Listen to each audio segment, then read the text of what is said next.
그 이름은 아울뚱. 한양의 봄은 유난히 찬란했습니다. 비단처럼 고운 햇살이 기와지붕 위로 내려앉고 골목마다 개나리와 진달래가 앞다투어 피어났습니다. 사람들은 새봄을 맞이하듯 밝은 얼굴로 웃었고 아이들은 연을 날리며 하늘로 꿈을 띄웠습니다. 그날 왕실 종친 이견대감 댁에서는 금빛 휘장이 바람에 흩날리고 하인들이 담장 따라 취장한 꽃향기가 집안뜰을 가득 채웠습니다. 혼례의 날이었습니다. 신부는 안동 김씨, 이름은 아울뚱, 아위통이었습니다. 그녀는 한림학사 김찬율의 딸로 어려서부터 글과 예를 고루 익힌 총명한 여인이었습니다. 부드럽지만 또렷한 눈빛, 맑은 목소리, 그리고 남다른 호기심이 그녀를 돋보이게 했습니다. 사람들은 입을 모아 말했습니다. 저런 여인이면 대감댁의 복이겠지요. 아울뚱은 가마 안에서 두 손을 가지런히 모았습니다. 비단 홀레복 속살을 스치는 봄바람이 향긋했습니다. 이 길 끝에는 내 삶의 새로운 시작이 있겠지요. 세상이 정한 틀이라 해도 그 안에서 나의 하늘을 찾아야지요. 그녀의 마음은 설렘으로 가득했지만 한켠에는 미묘한 파문이 있었습니다. 새 난군과 초야를 치를 두려움과 이성에 대한 호기심 또한 그녀를 무척이나 설레게 했으며 아울뚱은 이내 야릇한 표정으로 미소를 지었습니다. 그러나 가슴 내면에 선천적으로 타고난 뜨거움이 있는 여인이었기에 그녀의 눈동자엔 두려움보다 희망이 더 많아 보였습니다. 혼례 후 새해, 아울뚱의 집은 매년 봄마다 꽃으로 뒤덮였습니다. 매화향이 문틈으로 스며들고 마당의 벚꽃은 바람이 스치면 눈처럼 흩날렸습니다. 그녀는 새벽마다 정원에 나와 가지를 다듬고 물 위에 떨어진 꽃잎을 건져내며 미소 지었습니다. 햇살이 비단 옷자락에 닿을 때면 그 빛조차 그녀의 가녀린 곡선을 따라 흐르는 듯 했습니다. 아울뚱은 본디 말없이 사람의 마음을 끄는 여인이었습니다. 그녀의 눈빛에는 온화함과 함께 알 수 없는 뜨거움이 숨어 있었고 그 미묘한 온기는 사내들의 노소를 막론하고 시선을 멈추게 했습니다. 세상은 꽃을 귀히 여기지만 향을 두려워하더군요. 나의 향이 세다면 그것 또한 나의 자제력일 뿐이지요. 수줍은 새댁에서 조금씩 여인의 분위기가 풍겨나오기 시작할 무렵 남편 이견은 명망 높은 종친이었고 그녀의 아름다움과 지성을 자랑스러워했으나 그 빛이 이견 자신보다 강해질 때면 눈을 피했습니다. 그는 세상의 격식과 인정을 택했고 그녀는 오로지 이견 안에서 여성으로서의 욕망을 가져야만 했습니다. 밤마다 달빛이 창문을 비출 때 아울뚱은 거울을 마주했습니다. 그녀의 눈동자엔 기묘한 불빛이 서려 있었습니다. 그것은 여인의 욕망뿐만 아니라 삶의 열기, 세상의 틀을 녹이는 자기 생명력의 증거였습니다. 내 안의 불길을 두려워하지 않으리라. 그것이 나를 태우더라도 결국 나를 밝히리라.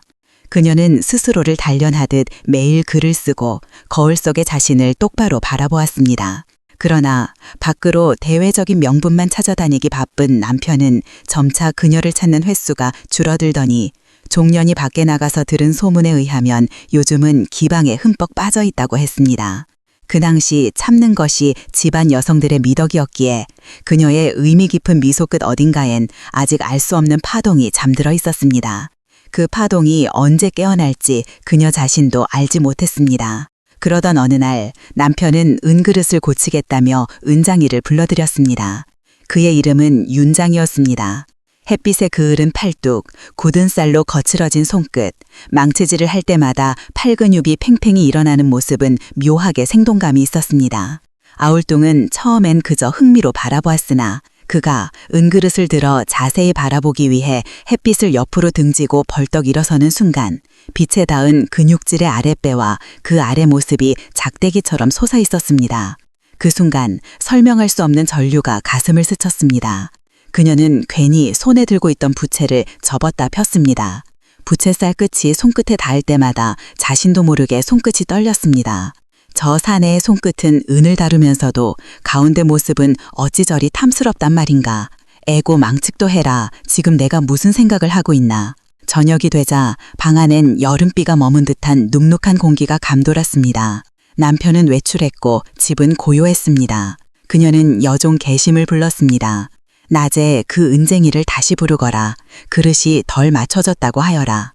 문이 열리고 윤장이 들어섰을 때 등불 아래 그의 얼굴은 어쩐지 낮보다 부드러워 보였습니다. 그녀는 일부러 조용히 문을 닫았습니다. 그의 눈이 잠시 흔들렸고 그녀는 그 눈빛을 오래 붙잡았습니다. 은은히 달궈진 은처럼 나도 지금 녹고 있구나. 그녀는 천천히 자리에서 일어나 은그릇을 들고 그의 손 위에 포개었습니다. 두 사람의 손끝이 닿는 순간 공기마저 숨을 멈춘 듯 했습니다. 그녀는 마침내 속삭였습니다. 은을 달굴 때처럼 마음도 식으면 안 되겠지요. 그 말에 윤장은 아무 말 없이 고개를 숙였고 그녀의 그림자가 그의 어깨 위로 스며들었습니다. 창밖에선 달빛이 비단처럼 흘러내렸습니다. 그 밤 아울뚱의 숨결이 세상의 도리를 조용히 뒤흔들었습니다. 등불 아래 윤장의 그림자가 벽을 따라 길게 흔들렸고 방 안은 바람조차 머뭇거리는 듯 짧은 순간 고요했습니다. 아울뚱은 천천히 걸음을 옮겨 윤장 앞에 섰습니다. 그녀의 옷자락이 바닥을 스치며 내는 미동 소리는 마치 누군가의 심장박동처럼 잔잔하게 울렸습니다. 그녀는 손끝으로 은그릇에 조각 문양을 짚었습니다. 윤장의 손이 그 위를 따라 움직이며 포개였습니다. 그 순간 두 손 사이에서 뜨거운 숨결이 피어올랐습니다. 은의 냄새와 여인의 지분향이 함께 방 안을 채우는 온기가 은은히 퍼졌습니다. 달빛이 창호지를 스치며 부드럽게 흘렀습니다. 그 빛은 두 사람의 그림자를 겹치고 서로의 숨결은 그 빛을 따라 천천히 얽혔습니다. 아울뚱은 고개를 들었습니다. 윤장의 눈빛 속엔 불길이 있었고 그 불길이 그녀의 속눈썹 끝에 옮겨붙는 듯 했습니다. 그녀는 부드럽게 속삭였습니다. 은을 달굴 때처럼 마음은 너무 식히지 마오. 그 말이 끝나기도 전에 등불이 바람에 살짝 흔들렸습니다. 그리고 어둠과 빛이 번갈아 흔들릴 때마다 그들의 그림자는 하나로 이어졌습니다. 방 안의 시간은 느려졌습니다. 바람이 창틈을 스치며 지나가고 은그릇이 탁자 위에서 아주 가볍게 짤깍 소리를 냈습니다. 그 소리가 파도처럼 멀어지자 그녀의 손끝이 그의 어깨 위에서 천천히 미끄러졌습니다. 그녀는 눈을 감았습니다. 세상 모든 규범과 시선이 잠시 멈춘 그 순간 그녀의 마음속엔 오직 한 가지 생각만이 남아 있었습니다. 이 순간이 죄라면 나는 기꺼이 죄인이 되겠습니다. 그날 새벽 방 안엔 아직 은그릇에 미세한 울림이 남아 있었습니다. 등불은 꺼졌지만 불빛의 잔상은 천천히 사라지지 않았습니다. 아울뚱은 창문을 열어 밤 공기를 들이마셨습니다. 달빛이 비단 저고리의 끝자락에 내려앉았습니다. 그녀의 가슴 속엔 아직도 뜨거운 피가 돌고 있었습니다. 이 숨결이 죄라면 세상은 너무 차갑습니다. 그녀는 밤을 새워 앉아 있었습니다.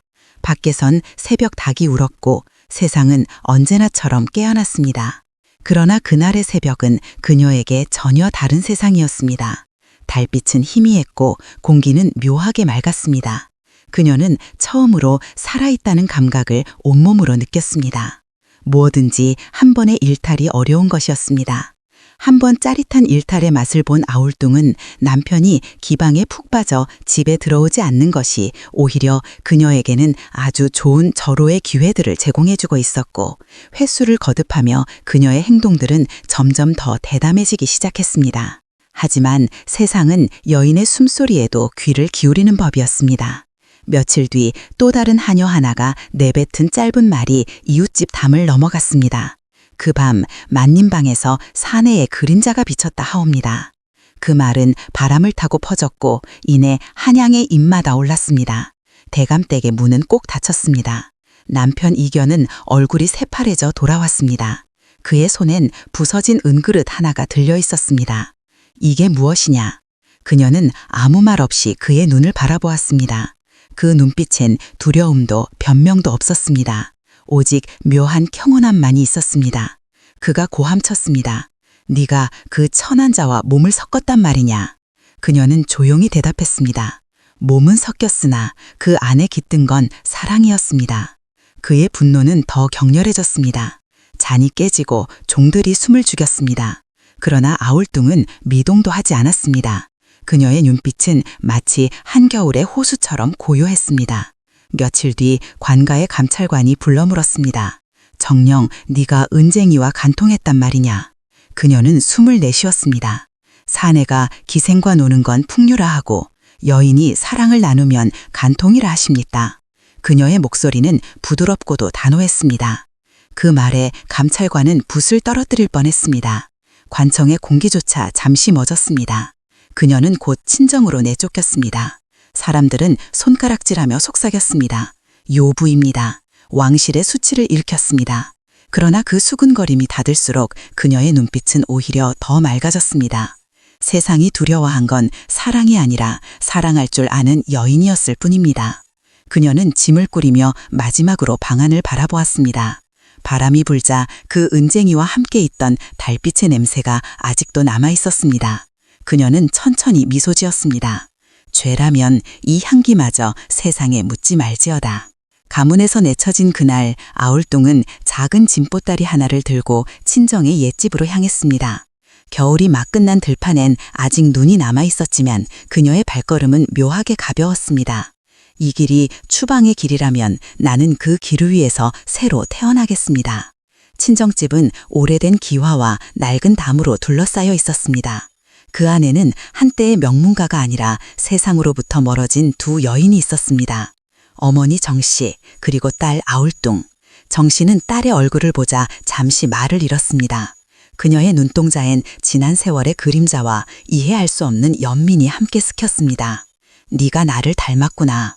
그럼 어머니, 저는 틀리지 않았겠지요. 그 말에 어머니는 미소도 눈물도 없이 고개를 끄덕였습니다. 아울뚱은 짐을 풀고 작은 방 한 칸을 자신의 공간으로 삼았습니다. 햇살이 들어오는 자리엔 오래된 거울 하나를 두었습니다. 그녀는 날마다 거울 앞에 앉아 자신의 얼굴을 보며 새로 배운 표정을 연습했습니다. 웃는 연습, 침묵의 연습, 그리고 다시 시작하는 연습. 이제 그녀는 남편의 부인이 아니라 한 사람의 여인이었습니다. 그녀의 평등 정원이 빠른 속도로 활성화되자 아울뚱의 이름이 마침내 조정의 뜰에 올랐습니다. 대궐의 종이 3번 울리고 대신들은 의금부 앞에 모였습니다. 그날의 회의는 여느 때보다 뜨거웠습니다. 왕실의 채통을 무너뜨린 요부를 어찌 가만두겠습니까? 사내와 종을 가리지 않고 간통을 저질렀다 하니 국법으로 다스려야 했습니다. 하지만 그들의 외침엔 열정보다 불안이 섞여 있었습니다. 책상을 두드리는 손이 덜덜 떨렸고 목소리는 높았으나 눈은 자꾸만 옆을 향했습니다. 누군가의 이마엔 식은땀이 맺혔습니다. 그도 그럴 것이 그들 중 절반은 밤마다 그녀의 문턱을 스쳐 지나간 자들이었기 때문이었습니다. 그들은 낮에는 도덕을 말하고 밤에는 비밀의 등불얼에서 그녀의 시를 읊던 자들이었습니다. 어젯밤 그 향이 아직도 옷깃에 남았단 말이지. 조용히 하십시오. 벽에도 귀가 있습니다. 대신 유허는 겉으로는 엄숙히 말했습니다. 왕실의 도가 땅에 떨어졌습니다. 반드시 본보기로 삼아야 했습니다. 그러나 회의가 끝나자 그는 문 밖에서 몰래 승지 박윤의 소매를 잡았습니다. 박공, 혹시 그 여인의 처소가 아직 남아 있었습니까? 말 조심하십시오, 대감. 들으면 무슨 소리라 하겠습니까? 아니, 그저 확인차 묻는 것이었습니다. 그들의 눈빛은 욕망과 두려움이 교차한 불안한 불빛이었습니다. 그 불빛은 마치 달빛에 떠는 등잔불처럼 흔들렸습니다. 조정의 젊은 관원들 중 일부는 입을 다물었습니다. 그들 또한 진심으로 분노할 수 없었습니다. 그녀의 글을 읽고 눈물을 흘린 적이 있었고 그녀가 만든 정원의 자유로움에 잠시나마 숨을 쉬었던 사람들이었기 때문이었습니다. 그날 회의가 끝나고 조정의 뜰에는 이상한 침묵이 흘렀습니다. 누군가는 여전히 분노했고 누군가는 속으로 속삭였습니다. 그 여인의 말이 옳은지도 모르겠습니다. 다만 우리가 그것을 감히 옳다고 인정할 용기가 없을 뿐이었습니다. 그 시각 아울뚱은 담장 너머로 떨어지는 매화를 바라보며 웃고 있었습니다. 그녀는 세상의 비난보다 더 잔혹한 것이 그들이 두려워하는 자신들의 그림자임을 알고 있었습니다. 도덕이란 이름으로 숨는